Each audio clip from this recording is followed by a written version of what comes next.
السلام علیکم ناظرین، میں اقبال صاحبانی، آپ دیکھ رہے ہیں ہوم ٹی وی اور ہوم ٹی وی کے پروگرام نیوز اینڈ ویوز کے ساتھ حاضر خدمت ہیں، اور اس وقت آپ سے شیئر کریں گے پی ٹی آئی کے چیئرمین عمران خان آج مختلف عدالتوں میں پیش ہوئے، اور جس دن گھر سے وہ یہ قصد کر کے نکلتے ہیں کہ آج انہیں گرفتار کر لیا جائے گا، تو ان کی یہ آرزو دل میں ہی رہ جاتی ہے، اور ان کا وہ ویلاگ جو ہے وہ بھی دل میں رہ جاتا ہے، جس میں وہ یہ اعلان کر کے نکلتے ہیں کہ وہ گرفتار کر لیے جائیں گے۔ اور اب پھر ان کا یہ آج کا خواب تو پورا نہیں ہو سکا، آج وہ گرفتار نہیں ہوئے، بلکہ ان کو بہت آسانی سے جو ہے وہ ضمانتوں میں توسیع ملتی گئی۔ تو اس طرح سے انہوں نے آج جس طرح پیشیاں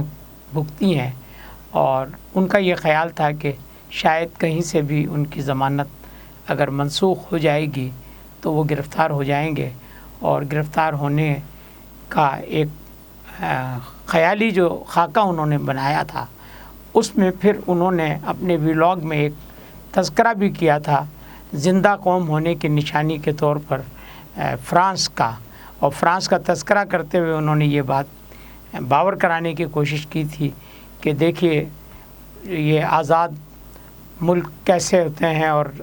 آزادیاں، شہری آزادیاں کیسی ہوتی ہیں، اور کس طرح سے جو ہے وہ لوگ ریئیکٹ کرتے ہیں، اور فرانس میں ایک نوجوان کی ہلاکت پر آج پورا فرانس جل رہا ہے۔ تو یہ شہری آزادی اور یہ جو ہے ایک آزاد ملکوں کا تصور انہوں نے اس طرح سے پیش کرنے کی کوشش کی۔ یہ سارا تذکرہ انہوں نے ایک ویلاگ میں کیا، اور پھر اس کے بعد انہوں نے یہ تاثر دینے کی کوشش کی کہ انہیں بھی گرفتار کیا جا سکتا ہے، اور پھر اس میں ایک نادیدہ طور پر یہ میسیج موجود تھا کہ اگر انہیں گرفتار کیا جائے تو جو آزادی ہے وہ یہ ہے جو فرانس میں ہو رہی ہے، اور اس طرح سے وہ ایک نئے 9 مئی کا ایپیسوڈ جو ہے وہ سائلنٹلی لوگوں کو کمیونیکیٹ کرنا چاہتے تھے۔ لیکن بہرحال آج کا جو ان کا یہ خواب تھا گرفتاری والا، وہ اس لیے پورا نہیں ہو سکا کہ بہت آسانی سے عدالتیں پہلے بھی انہیں ضمانتیں بھی فراہم کرتی ہیں، اور ضمانتوں کے ساتھ ساتھ توسیع بھی فراہم کرتی ہیں۔ تو خیر بہرحال اس کے بعد جو انہوں نے تاثر دیا تھا اس پہ ہم ذرا سی گفتگو کر لیتے ہیں کہ انہوں نے جب فرانس کا حوالہ دیا، کیا وہ اس بات کو بھول گئے ہیں کہ کیپٹل ہلز پر جن لوگوں نے حملہ کیا تھا کیا انہیں سزا نہیں ملی؟ شخصی آزادی اور اظہار رائے کی آزادی یقیناً ہر شہری کا حق ہے، لیکن وہیں تک ہے جہاں تک اس کی اپنی ناک کی حد ہے۔ جہاں سے اس کی ناک کی حد ختم ہوتی ہے، وہاں سے اس کا حق آزادی یا اس کا حق اظہار جو ہے وہ بھی ختم ہوتا ہے۔ کسی کو اس بات کی اجازت نہیں، چاہے وہ ترقی پذیر ممالک ہوں یا ترقی یافتہ ممالک ہوں، کہ وہ قانون ہاتھ میں لیں اور لا قانونیت پھیلائیں اور ہنگامے کریں اور دوسروں کی زندگی اجیرن کریں۔ تو اگر ایسا ممکن ہوتا تو پھر کیپٹل ہلز کے ملزمان آج سزا نہ بھگت رہے ہوتے، اور جو فرانس میں ہو رہا ہے اس میں جو لوگ پکڑے جائیں گے وہ بھی اپنے منطقی انجام تک پہنچیں گے۔ تو یہ تو وہ صورتحال ہے جس کو انہوں نے ایک کریٹ کرنے کی کوشش کی کہ فرانس کے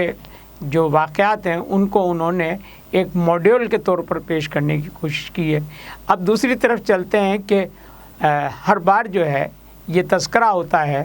اور ہمارے تمام جو مبصرین ہیں، جو ویلاگس کرنے والے ہیں، جو سوشل میڈیا پر پروگرامز کرنے والے لوگ ہوتے ہیں، وہ سب کے سب جو ہے وہ یہ تاثر دیتے ہیں، اور اس طرح کے جو ہے تھم نیلز لگاتے ہیں، بڑی گرفتاری متوقع، آج گرفتاری ہو جائے گی، کسی وقت بھی گرفتاری متوقع۔ لیکن یہ ٹرینڈ بکتا تو ہے، لیکن ابھی تک کوئی بڑی گرفتاری نہ متوقع ہے،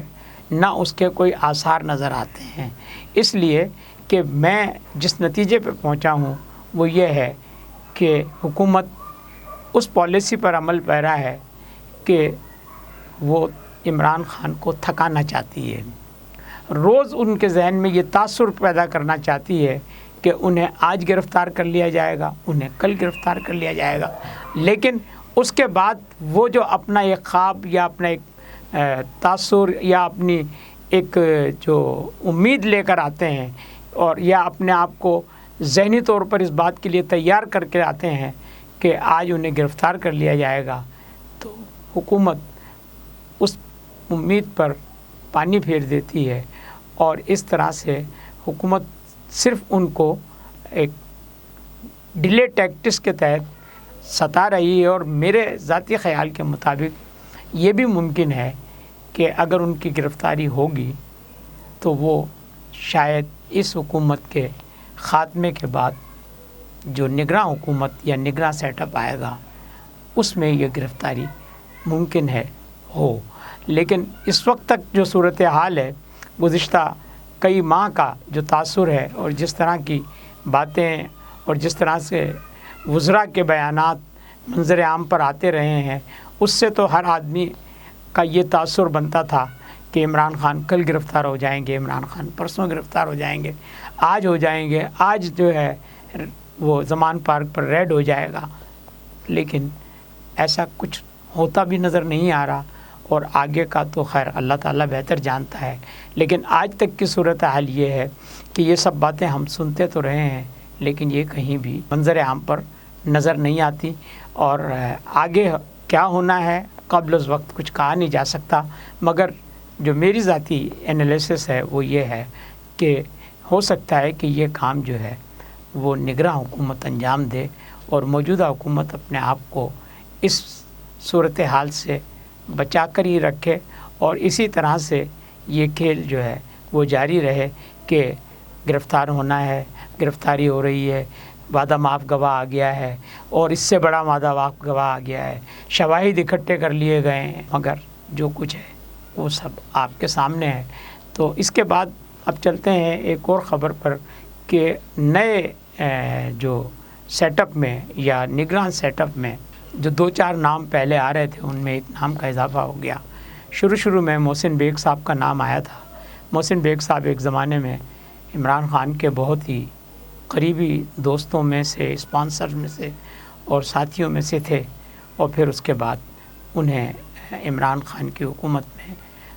کچھ تکالیف کا سامنا بھی کرنا پڑا اور انہیں مختلف مقدمات میں بھی جو ہے وہ ملوث کیا گیا، اور بہرحال وہ ایک صحافی کی حیثیت سے جانے جاتے ہیں، لیکن ان کا نام جو ہے اب ایک نگراں وزیر اعظم کے طور پر بہت ابتدا میں سامنے آیا تھا، اور اس کے فوراً بعد جو ہے پھر ایک اور نام سامنے آیا، اور وہ نام تھا محسن نقوی صاحب کا، جو اس وقت نگراں وزیر اعلیٰ پنجاب کے طور پر ہیں، اور ان کی کارکردگی بھی بڑی حد تک جو ہے وہ حکومتی معاملات کے مطابق ہے، اور انہوں نے جس طرح سے پنجاب میں ڈیل کیا ہے پی ٹی آئی کو، اور بالخصوص 9 مئی کے واقعات کے تناظر میں ان کی جو پرفارمنس رہی ہے وہ ایک قابل ستائش اور ایک اچھے ایڈمنسٹریٹر کے طور پر سامنے رکھی گئی اور رکھی جا سکتی ہے۔